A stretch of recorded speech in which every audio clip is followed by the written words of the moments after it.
Now Lamon Brewster enters the ring to the strains of the Paul Rogers rock group Bad Company. In reality, he's very good company on a personal level. But in the ring, Lennox, he's a tough guy. And he jettisoned tough guy trainer Jesse Reed to move to the more technically oriented Buddy McGirt. What do you think of that move? I think he has to do something that's going to be good for him. And Buddy McGirt is the kind of guy that he's not going to change you. He's going to help you with what you have and work upon that. So I think he made a good move right there because right now Buddy McGirt's been training a lot of good guys and helping them out. And you got to go with somebody that's going to do something good for you and that motivates you and helps you be successful in the ring. I believe, Jim, that since he told us that one reason he got rid of Jesse Reed, who had a very successful two-fight run with him, 2 KOs, was that he wants to be able to talk to his children, he said, which says to us he doesn't want to get hit as much as he did in the first fight, and he is hoping that Buddy McGirt can help him be aggressive without getting hit as much. At the end of the day, he beat Wladimir Klitschko by being able to absorb an enormous amount of punishment and keep fighting. It is the most difficult of all possible ways to win. And now this crowd of more than 20,000 will prepare to lionize Wladimir Klitschko, the Ukrainian who lives in America and is beloved in Germany because of his early professional career here. He'll be worshipped as he enters the ring, just as he was 4 years ago in Hanover when he walked into what became an execution at the hands of Corey Sanders. Lennox, you have twice faced opponents who knocked you out. What is it like for Klitschko going against an opponent who knocked him out? The main thing is to get revenge, you know, and realize that, you know, suffering 2 years of listening to people saying, oh, you got knocked out, to actually come back and have the opportunity to do it again, but this time to tell everybody, yo, it wasn't supposed to happen like that the first time, that I'm going to change the way it happened and show the world that, you know, I'm the true champion. I deserve to be here, and that Lamon Brewster shouldn't have beat me the first time, and he won't beat me the second time. But through all the discipline of that mindset, Lennox, does some negativity inevitably enter in? A little bit, depending on the circumstances, what made you lose. Like for me, you know, what made me lose was a lucky punch, so I knew that I can come back and that lucky punch wouldn't reach me again. So if he feels that, you know, he wasn't 100% in the first match, he definitely feels he's 100% in this match, so there's no excuses. And Wladimir Klitschko, in the intervening 3 years, has backed off of the notion that there was something unusual, that he was sabotaged, that he was poisoned, or somehow done in by chicanery in that first fight. Indeed, the person who now talks about it, Larry, is Lamon Brewster. He seems to be using those allegations to boost his own motivation. But I think Klitschko still has a suspicion that something happened that night. If he's using that as a crutch, if he's in total denial, it would backfire. But the evidence is that with 3 years with Emanuel Stewart, that he really has tried to modify his style to be a better fighter than the big guy he is. And in developing his current style, the fighter that Klitschko studies most on tape is Lennox Lewis.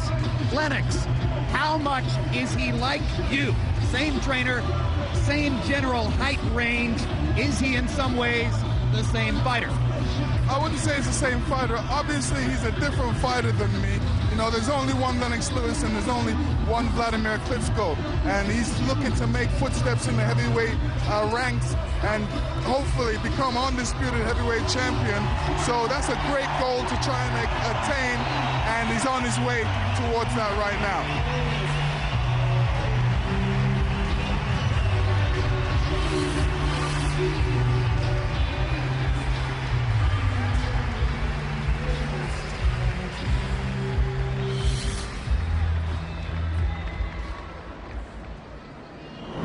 Ladies and gentlemen, to honor the challenger, the national anthem of the United States of America, performed by Francisca Urrio. Oh, say, can you see by the dawn's early light what so proudly we held at the twilight's last gleaming, whose broad stripes and bright stars through the perilous fight all the ramparts we watched were so gallantly streaming, and the rockets' red glare, the bombs bursting in air, gave proof through the night that our flag was still there. Oh, say does that star-spangled banner yet wave o'er the land of the free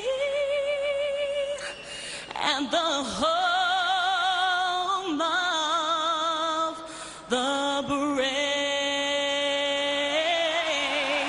the brave.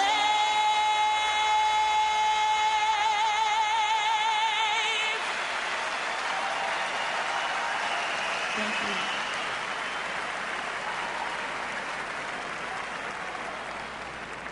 And now, to honor the homeland of the defending champion, the national anthem of Ukraine, performed by Alexander Cymbalio.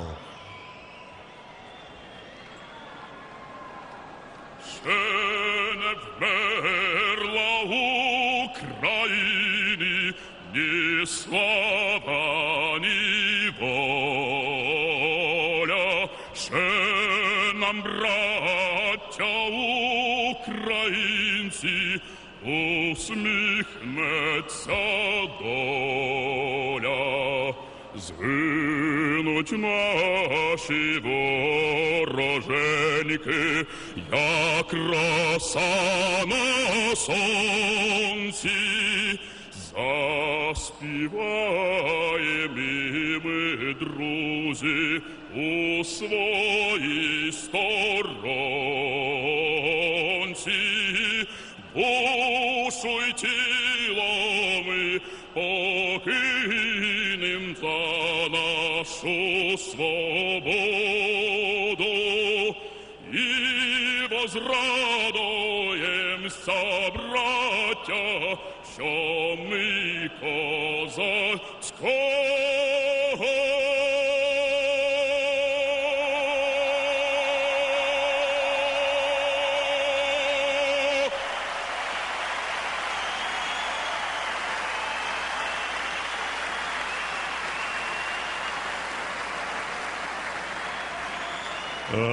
Ladies and gentlemen, Damen und Господа, meine Damen und Herren, willkommen in der Köln Arena. Welcome to the main event of the evening, the rematch, presented by K2 Promotions and broadcast by RTL and HBO, sponsored by O2 and sanctioned by the GBO. This contest is scheduled for 12 rounds of boxing for the IBF IBO Heavyweight Championship of the World. IBF President Marion Mohammed, IBO President Ed Levine. At ringside, the three judges scoring this bout on the 10-point system. From South Africa, Alfred Bukwana. From Germany, Michael Fischer. From the United States, Denny Nelson. And inside the ring, also from the United States, the referee in charge of the action, Sam Williams. And now, for the thousands in attendance and the millions watching around the world, ladies and gentlemen, meine Damen und Herren, let's get ready to rumble!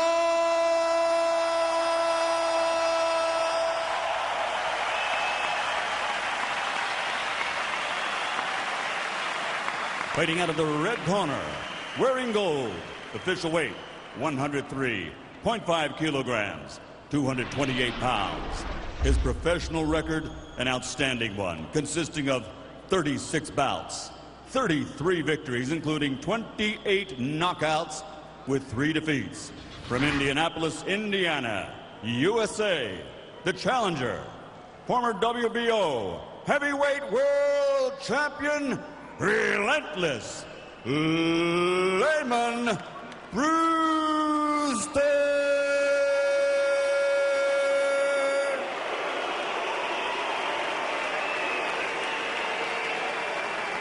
Fighting out of the blue corner, wearing red, trimmed with gold.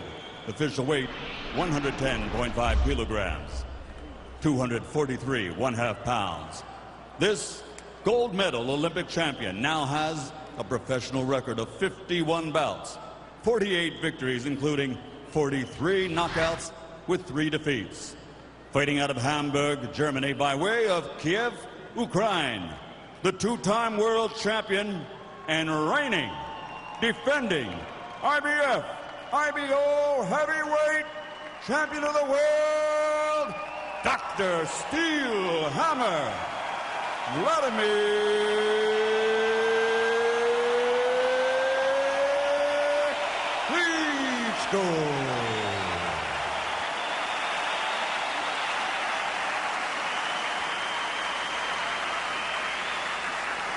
They got something wrong too. Tail of the tape for Wladimir Klitschko and Lamon Brewster. Brewster now 34 years old, gives up 5 inches in height, 1 inch only though, arm length measured from the armpit to the end of the fist. Lamon Brewster at 228, only 2 pounds north of where he fought Klitschko 3 years ago, and perhaps the best shape he has been in since that time. Klitschko, as always, superbly conditioned, 6'6", 243.5. Rules of the bout, whether unofficial ringside scorer, Harold Letterman. Unified rules, no 3 knockdown rule, only the referee can start the fight. Go to the scorecards on the cut after 4 rounds, and you cannot be saved by the bell at any round, including the 12th and final round. Jim.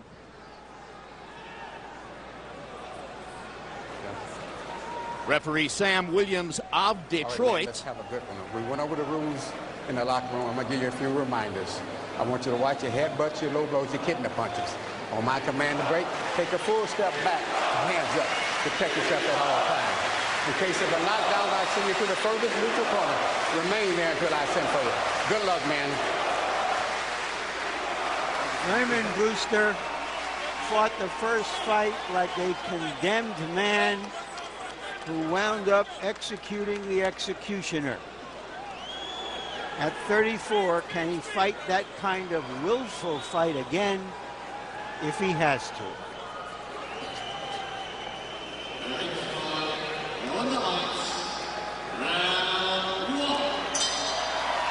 Wladimir Klitschko stood all the way in the center of the ring waiting for the opening bell. He told us yesterday he expects Lamon Brewster to rush him in the first minute of the fight, much the way Brewster rushed Andrew Galata and knocked him out in 53 seconds. Brewster bulls Klitschko back against the ropes.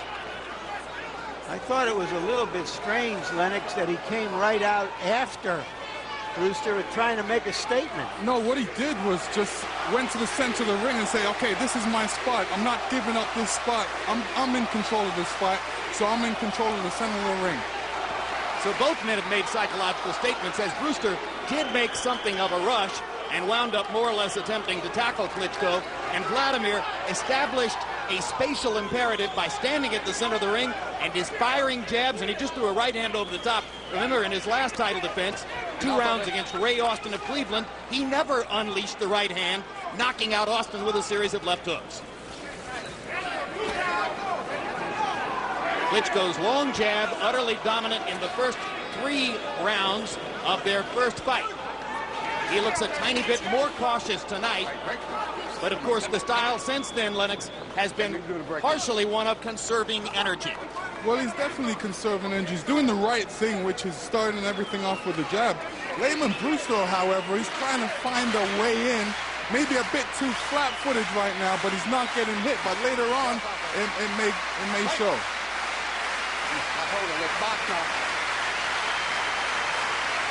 Sam Williams uses the word holding. Brewster's corner, no doubt, has said to Williams before the fight, Klitschko holds us. We don't want Wladimir to be able to hold here. If I notice anything different that Brewster's attempting, it's to jab his way to the inside.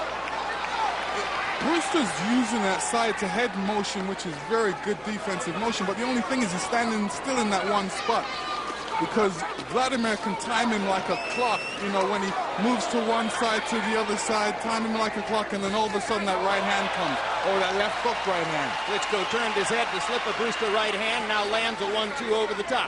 Goes back to throwing his jab and stuns Brewster momentarily with a solid right hand. Good right hand. Well, Wladimir elects to hold after, which he doesn't need to do at this point, and I hope he doesn't get into that holding early because I'm sure the referee's looking out for that. Right. Stop holding it, champ. Sam Williams says stop holding, champ, calling Klitschko champ, and Klitschko goes back to pumping the left jab. Now hooking off the jab, something he does better than any other heavyweight at this moment. A very good punch to throw. What it does is it gives the opponent something else to look at than the jab. They see a left hook coming across, and, you know, it keeps them busy mentally.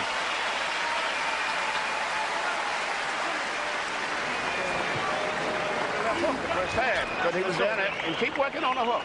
Keep working on the hook, and then you set him up for the right hand. Either the little, when he starts jabbing, straight back and straight right hand, okay? Don't try to shoot it all the time, 1-2. Try to get him to jab it straight, same as you're Don't stand in one spot. Like your feet are stuck in one place. You got to keep pushing them back. All right, don't stand there. Okay, let's go, baby. Keep that head moving like you're doing, but keep the left hand up a little more.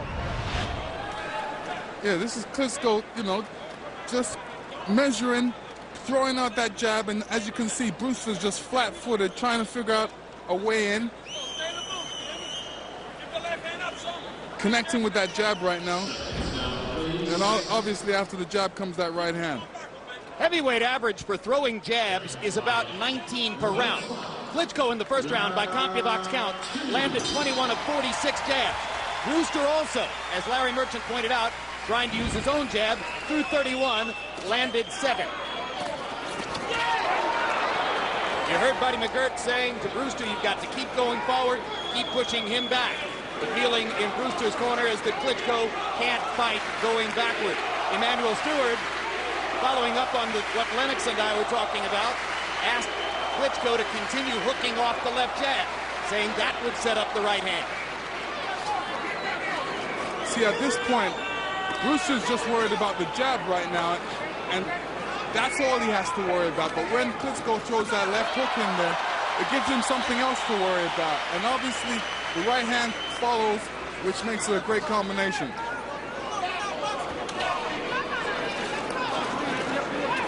Klitschko able to control Lamon Brewster at this range with his longer, more accurate left jab. And so far, it's a jabbing contest in round 2, predictably won by Klitschko. You know, Brewster at this point shouldn't allow him to do that much jab without doing some jabbing of his own. Because when Wladimir starts landing with that jab, that right hand's going to come across, and that's his honey punch. Lennox Lewis, of course, fought 6 rounds with older brother Vitaly Klitschko in Los Angeles, and fought about, 20 seconds with Wladimir in Ocean's 11.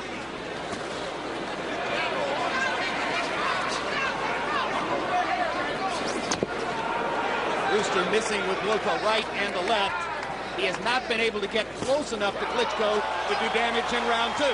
Well, how he's going to get close to Klitschko is definitely throwing his left jab, starting everything with the jab, but he's got to move those feet. He's got to move those feet a lot quicker. Klitschko now backing Brewster into a corner after a left hook, right cross combination. What I notice most about Klitschko is that he's a little bit more measured than he was in the first rounds of the earlier fight. What I notice is greater offensive variety. He's thrown a right-hand lead, maybe a couple of them. Hasn't yet unveiled the uppercut. The jabbing, hooking off the jab, occasionally leading with the right hand. He's becoming a more well-rounded fighter, Lennox, offensively. Yes, he is, and he's using that distance. He's keeping enough distance between him and Brewster so he can land his jab, but Brewster can't land his jab, which is great measuring on his part. It's been a masterful boxing exhibition in round two. Wladimir Klitschko thoroughly controlling the space between himself and an offensively impotent Lamon Brewster. Stop.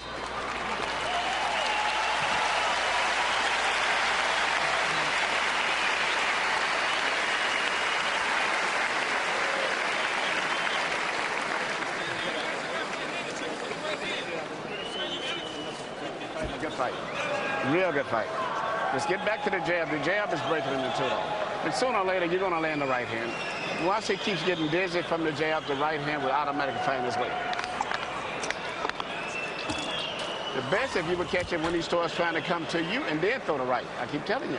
Stay low and to the right, Layman. Okay, what you're doing is he's touching with jabs and putting your hand there. You're getting right in the firing line on the right hand. No good, baby. Right. Stay over here. Come on, Layman. What we worked on? Now let's not let her go out the window. Okay? Hey, catch him go. Hey, look at me. Let's not let her go out the window, baby. Okay. Let's stop working the body. Don't worry about his head. But don't After Klitschko's first two losses, his brother Vitaly had his back and beat the guys who beat him, Purity and Sanders. This is the first time that Klitschko has his own back trying to beat a fighter who beat him. A lot of people expected Wladimir to very consciously slow the pace tonight to avoid the exhaustion that befell him in the first fight. But by CompuBox numbers, in round two, Wladimir Klitschko threw and landed more punches than in any round previously counted by CompuBox. He landed 35 punches in the second round. 28 of them were jabs. Brewster, 12 of 43, but his offense is muffled mostly by the Klitschko action. Well, you heard Brewster say, if it's a boxing contest, he wins. If it's a fight, I win. So far, he's been unable to make it a fight. Wladimir winding up, looking to land that right hand, just looking for that opening. But before that, he's peppering Brewster with that left jab. Still, Brewster's so flat-footed, he needs to move a lot quicker on his feet to get into distance and get into punching distance so he can hit Wladimir. Brewster is going to the body per the instructions of his corner, but it's not very often and not very effective. Wladimir threw another right-hand lead seconds ago. He'll never be the world's most relaxed fighter, Lennox, but I honestly believe this is the most relaxed I've seen him in the ring in a competitive fight. He looks relaxed to me. He looks like he's trying to set Brewster up for that right hand, but first, he's trying to pepper him up with that jab.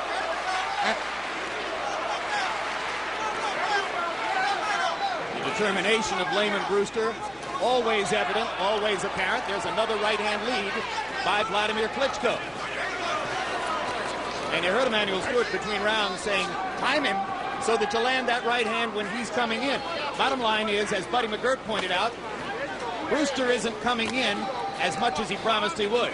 Right, and therefore there are fewer clinches already than in the first fight, and then there was an average of about 6 clinches per round. At that time, Wladimir doubled up on the right-hand lead, and this time lands a 1-2, and now hooks off the jab again. And Lamon Brewster is getting the full Klitschko arsenal as round 3 continues. Brewster is definitely coming away from something that worked for him in the first fight, and that's pressure. He's not giving Wladimir enough pressure to really give him anything to worry about. Brewster has landed one left hook in this round, otherwise nothing meaningful. Klitschko has continued to pepper him with jabs. And now Wladimir backs straight away from a leaping left hook. And Brewster looks tired as he goes to his corner between 3 and 4. Okay, listen to me. You can't stand in front of this guy and get hit with them shots. Saturday, July 14, a welterweight triple header. Champion Antonio Margarito faces Paul Williams in Los Angeles. While in Atlantic City, Artur Gatti takes on Alfonso Gomez of Contender fame, and Kermit Cintron defends his belt against Valter Matisse. Immediately following, live coverage of boxing. Stay tuned for the premiere of Countdown to Hopkins Right. Our behind-the-scenes look at both fighters as they prepare for their July 21 battle live on pay-per-view. Just when he saw us going forward, he's all out of position. Just let the straight right hand go, you'll catch him. You're fighting a good fight, though. Your left jab is working. Now, this is Klitschko setting Brewster up for that right hand, and, you know, what came before that was a whole heap of jabs. Okay, I'm not going to let you get hit too much more, you understand me? Okay, let's go now. CompuBox numbers in round 3. Wladimir Klitschko, 32 out of 72 total punches. 24 of those connects were jabs. Brewster landing only 3 of 9 power shots, having trouble getting past the long jab. Harold Letterman, how do you score it through 3? Look at Jim, 30-27, 3 rounds to nothing, Wladimir Klitschko. Jim, I mean, this is clean punching. I mean, you got to give him credit for the 3 rounds for clean, effective punching. But Jim, Lennox Lewis, the former heavyweight champion, talks about keeping that perfect distance. He's absolutely correct. That's what the judges call ring generalship. You keep the guy exactly where you want to keep him in the ring. And one last thing, what is Buddy McGirt yelling catch and go? Does anybody know what that means? Sounds like a football term. Catch and go might mean if you get hit, that's the time you're supposed to go. No, he actually means catch the punches with your gloves, slide off of it, and try and catch your opponent back before he gets out of range. Wladimir Klitschko, by his own account, was too cautious with the right hand in his 7th-round knockout of Calvin Brock last November in New York. He did not even throw a right hand in his title defense earlier this year against Ray Austin here in Germany. Tonight, he's throwing right-hand leads in abundance. And this makes him a more dangerous fighter than ever before. Because at the moment, with Lennox Lewis retired, Wladimir probably has the best right hand in the division. Well, we're gonna probably see it right now because he's winding up to throw it. He's in punching distance of Lamon Brewster, and you know Lamon definitely should keep that left hand up because he needs that left hand to protect against Klitschko's right hand. Thinks that he can win this fight with one punch, or at least change it. And that's what he's looking for. Or he's conceding because he is not putting the pressure on Klitschko that he did in the first fight. He also looks a bit winded. Looks more than a bit winded. And fascinatingly, given Brewster's background as a tough guy and a resilient fighter who can weather the storm, Buddy McGirt said to him after 3 rounds, "I'm not going to let you just stand there and take punishment. You've got to start doing something." Which he's supposed to, and what he's supposed to be doing is giving Klitschko a lot more pressure, pushing him up against the ropes. Now he lands a left hook. Not waiting for Klitschko to start everything. He needs to start something. This is what he wants. He has to go for it. But he's being beaten to the punch over and over and over by a longer, taller, sharper puncher. But let's remember, Klitschko won 14 of the first 15 minutes of the last fight and lost the fight. Well, he's just won 12 of the first 12 here. Repeating defeat.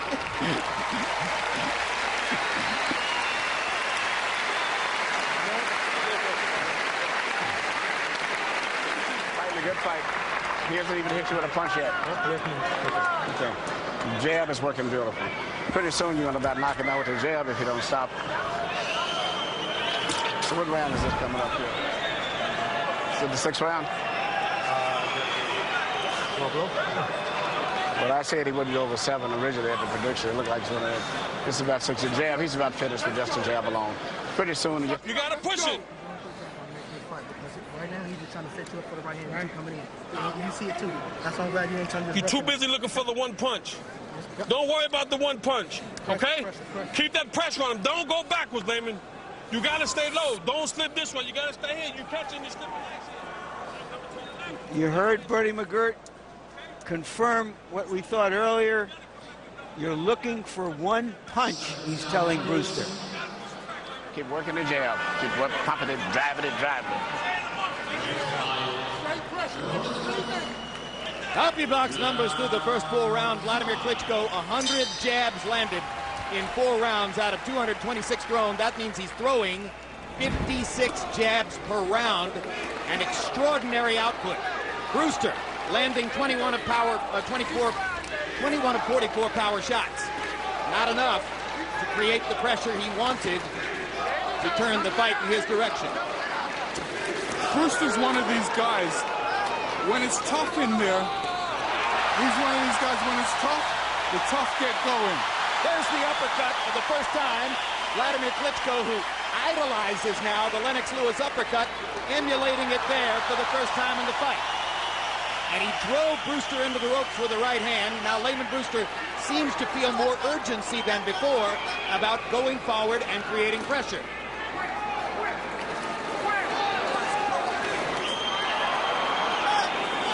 Klitschko just missing with a right hand that was designed to finish the fight.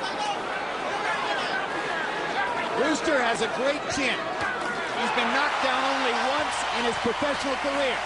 That was by Klitschko in the 4th round in Las Vegas.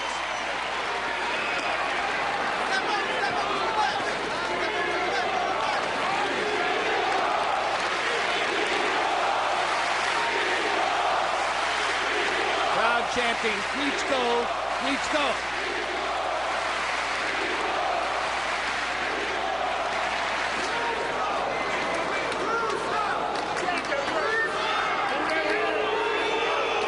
This is a measured, stalking style by Klitschko. You don't see any sign of panic, of urgency. He's just fighting his fight and daring Brewster to make him not be able to fight his fight. And that's what Brewster's doing right now, allowing Klitschko to fight his fight. The good thing that he's not getting hit with any heavy right-hand shots by Klitschko at the moment, but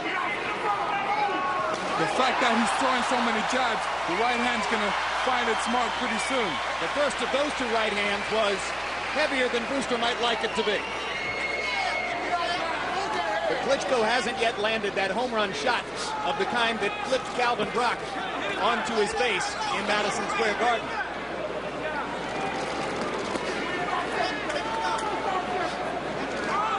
Capable of scoring a knockout with the left hook as well, although again, Brewster has a great chin and just may be able to keep taking the punishment. See, Brewster looks like he's prepared to take that right hand. He's rolling off it very well. This is when Klitschko should be coming back with that left hook after that right hand.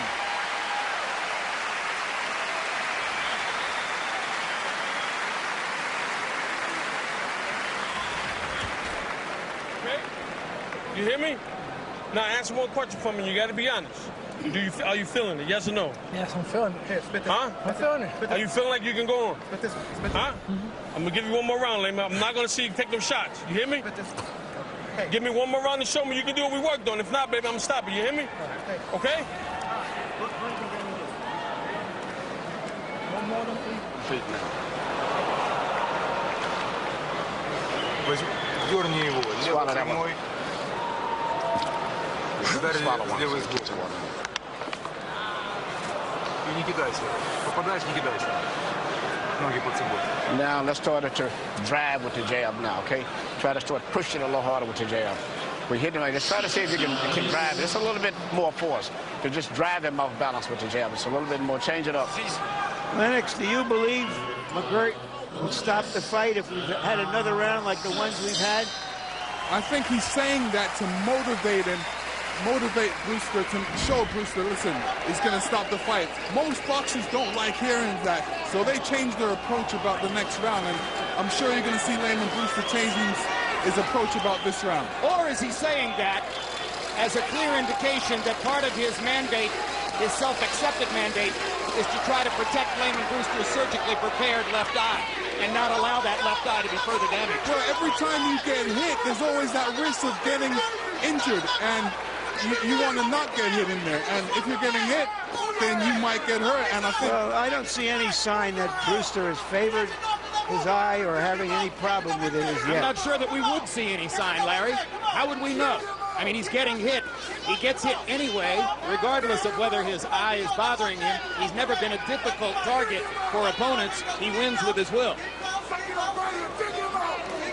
Well, he did say that when he fought Ryakovich, that he had a problem with his depth perception. But, of course, you didn't know watching the fight that he had injured his eye in that way.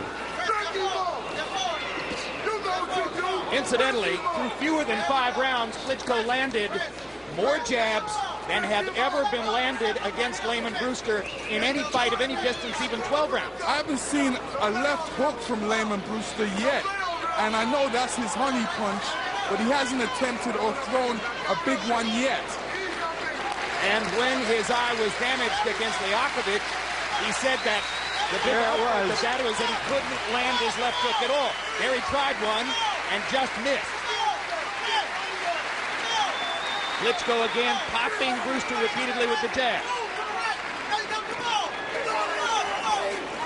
And now there's a lot of yelling from Lamon Brewster's corner as they try to motivate their man. Brewster seemed to go down. Brewster seemed to go down from fatigue at that point. Well, to be fair, Klitschko was leaning on his back, and it's always better to go down than to try and lift up 245 pounds.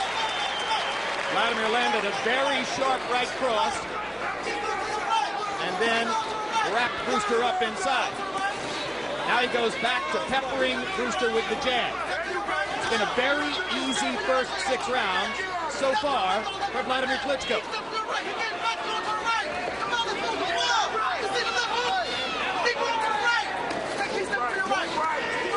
And there's swelling outside Brewster's left eye now. And he gets hit with another right hand. That one was blocked. I think it was the sheer power that really knocked him back.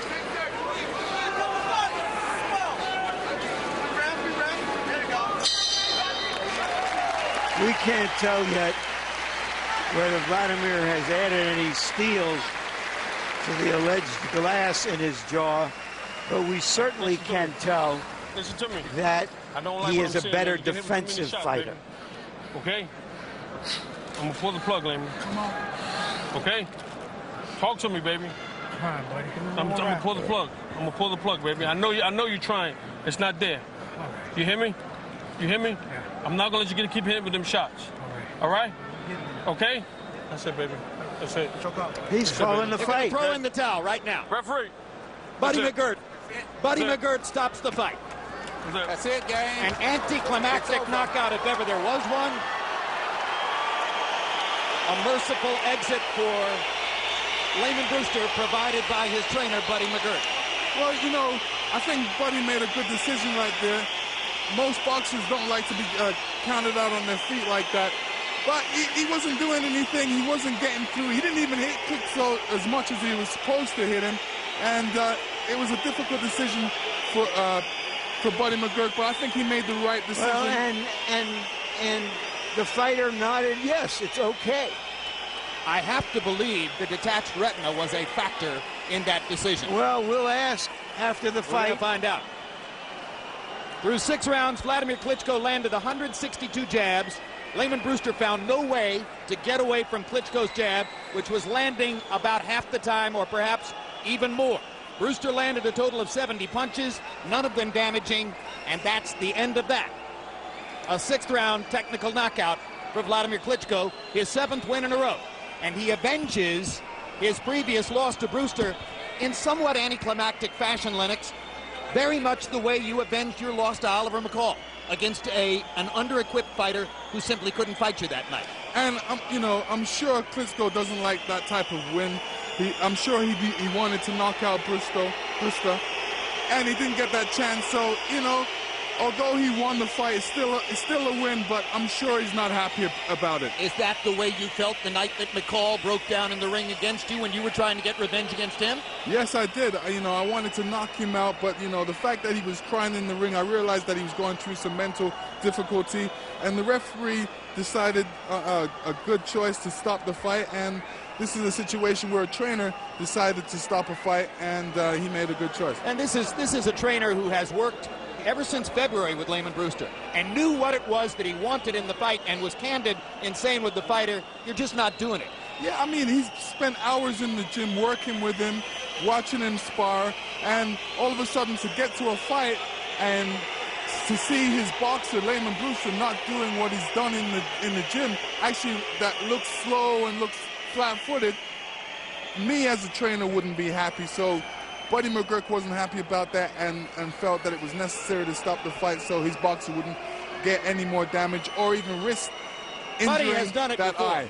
Buddy's done it before, incidentally, Lennox. He pulled the plug for Arturo Gatti against Floyd Mayweather when it was abundantly clear that Gatti had no chance to match up against Mayweather. He's done it with other fighters as well. A veteran trainer like Buddy McGirt, who was a fighter himself, understands the potential implications of just taking unobstructed punch after unobstructed punch. Right, and there needs to be a lot of trainers like that look after their boxer, look after their man that they work in the gym at many hours and long weeks and days with. Let's take a look at a package of Wladimir Klitschko jabs throughout the fight. Klitschko averaging 72 punches thrown per round. You know, once again, he unloaded a lot of his arsenal against Lamon Brewster because, frankly, he finds Brewster an easy target. Yeah, Lamon wasn't able to get past that jab, the prime weapon of Klitschko. And you could see how powerful, how quick it is. He just wasn't able to do anything, mount any type of offense to answer that jab. And, you know, this is a fight that Manny loves because he loves you to win a fight on your jab, and if you don't have to use anything else and win a fight on the jab, it's great. Lennox, when the great George Foreman sat where you sit, one of his best lines, oft repeated, was, this sport is easy if you have a jab. Let's go to Larry Merchant now with the loser, Lamon Brewster. Thank you, Jim. Lamon, tell us first, did your eye give you any problems at any time in this fight? First, I'd like to thank my Lord and Savior Jesus Christ. No, it didn't give me problems. You know, he was just a better man tonight. He had an awesome jab, and I tried to get past it, you know, and I couldn't. So, you know, through the accumulation of punches, I knew at some point I couldn't keep getting hit like that. You know, I have a wife and I have 4 kids, and I want to be in my right mind to be able to speak to them down the road. All right, well, that brings to the question of something you told us yesterday, that you changed trainers from Jesse Reed, where you had 2 knockouts with him, because you felt you have a family and you didn't want to fight that kind of fight that's necessary for you to be successful, that aggressive, relentless fight. Were you unable to do that tonight because you just feel it's no longer for you? Well, you know, that's something that I have to sit down with my wife and my buddy and just, you know, just think about, pray on it, you know, turn to my pastor, Bishop Noel, and, you know, just think about what would be best for my future. How was he different tonight than he was in the first fight? Well, he was able to maintain his jab, whereas the last time I knew his jab would be busy, but you know, I was able to get past it. But today he was just a better man. His jab was better. So, you know, is it fair to say that you weren't the relentless, willful tiger that you were in the first fight, willing to take so much punishment to get to your goal? No, I felt I was the same relentless Lamon Brewster, but, you know, sometimes somebody has a better night, and, you know, unlike crying wolf and saying poison, you just admit when somebody's better that night. He was better tonight, and if I come back, I'll be better next night, you know, so that's just what it is, and I'll praise to God because he allowed me to make a living for my family and to maintain my health. I got people who care about me, what he was saying in the round. He said, well, you know, I might stop the fight because you keep getting hit. And I thought I was going to be able to slip it, but I wasn't able to counter it as effective as I wanted to. And it started building to frustration, which made me start getting hit more and more. So when he made the decision, I thought to myself, hey, man, don't be a fool. You know, live to fight another day, so I will. Thank you very much. Appreciate it. Buddy, it's a hard thing for a trainer to do when a man has a goal and a dream. Talk to us about making the decision you made. Well, my thing is this. He wasn't getting off, and the guy was getting stronger. My guy wasn't getting stronger. So, I mean, he was getting hit more and more each round, and he just kept building up the momentum. So why take a chance on his health and let him, you know, on him getting hurt? And I told him, I'm going to give you one more round. Would he have been better off after he had a 15-month layoff, taking a fight before this fight? You know, that's a hard question. You know, we discussed it. So, you know, I mean, you know, it is what it is. You know what I mean? I mean, he got the opportunity to fight for the championship again. He took it. And like he said, Wladimir was the better man tonight. Thank you very much, buddy. Jim? All right, thank you very much, Larry. Wladimir Klitschko, Lennox, at age 31, has his 49th victory against 3 losses. His record is about identical to what yours was at age 39. How many more years do you think Wladimir has left to put his imprint on the heavyweight division? I think he has a couple more years left. He said he wants to be undisputed heavyweight champion of the world, and you know, this is the goal he wants to attain, and until he attains that goal, there's no stopping him. Let's go back to the ring and see what Wladimir has to say to Larry. Thank you, Jim. Congratulations, Wladimir. Why were you able to make it look so convincing and so convincingly easy tonight? Because I can't lose tonight. Since 3 years, this fight was my trademark, let's say this way. I mean, three years ago fight. And my sports image was really badly scratched after this fight. I went on the bottom of the boxing.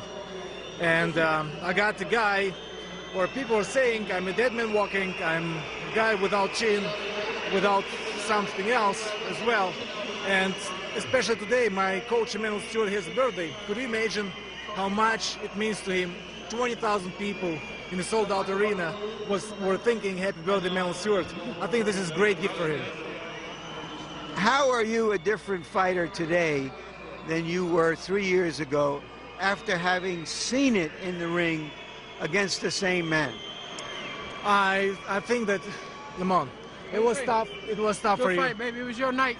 Thank you very much. Man. You deserve Thank you very much. I wish Hold it up. I wish all the best. Thank you, buddy. Baby. All right, Thank man. you. Thank you. Excuse me. I lost the question. Would you like to ask again? Based on this fight versus the first fight, tell us how you think you have improved as a fighter. I believe that you can make better judgment, or audience can make better judgment than myself. But just from my point of view, I can say that I feel like a fish in the water. I feel very confident. I feel that I can be very consistent in my performance, and especially I love what I do. When I go in the ring, I'm happy about that. I'm not struggling, I'm not surviving, I don't need to do it. I do it because I love it and I want it. Then that leads to this issue. Lamon Brewster and others believe that American heavyweights who have come from poverty are tougher, harder men. And it's hard for them to believe that someone like yourself, who doesn't have to fight because you're educated, because you've made a lot of money, can't be as hard and tough as them. How do you answer that? I believe this is not about nationality. We have great fighters all over the world. And this is their own and personal quality, how they perform. And I think nationality, it's not such a big matter. Look at this, how many great athletes around the world and people in the United States really admire them. And they go to watch their fights or their games. Who would you like to fight next? Who would you like to fight me is next?